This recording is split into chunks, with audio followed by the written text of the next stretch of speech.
Hi, I'm Pastry Chef Maria Kemp of Beyond Decadence, and welcome to Mastering the Details, where I'll teach you tips and tricks to make you more successful in the kitchen and help your desserts come out better. What I'm going to show you today is how to use a kitchen scale and to weigh properly. So let's get started. Now you'll notice a lot of times that recipes will have the measurements written in dry measurement, so measuring cups, but then in parentheses next to that there'll also be a number, and it's usually in grams.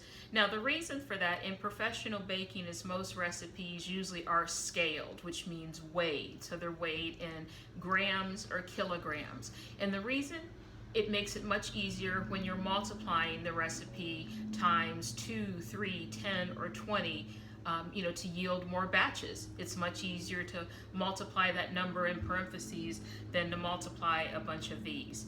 The other reason that you'll find that is if you're in a different altitude. Say you live on the West Coast in Colorado, the altitude can be different. So a half a cup of flour can have different weights depending on the altitude. So the most accurate way to measure your ingredients is to weigh them. So let me show you how to properly use a kitchen scale.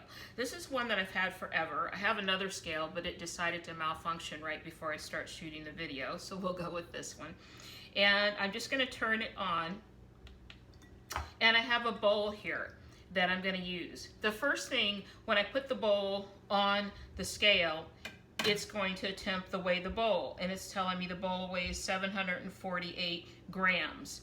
Now there's a button on this scale to zero it out, so it's called the tare button, T-A-R-E, and that will zero the weight of the bowl out, so then it will only be weighing the ingredients that we put in the bowl. So I'm going to hit that button, and you see it goes to 0. So now I will take my spoon, and this is just flour for this example. I just really want to show you how to use the scale. And I'm going to just spoon in and try not to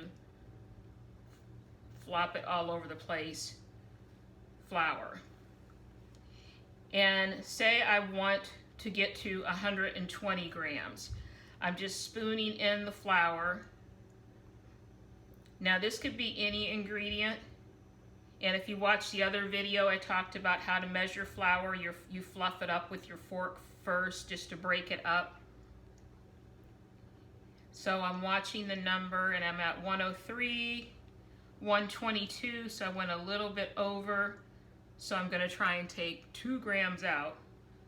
Okay, now 121, 120, 121. It's doing a little dance back and forth. Now it's sticking at 120.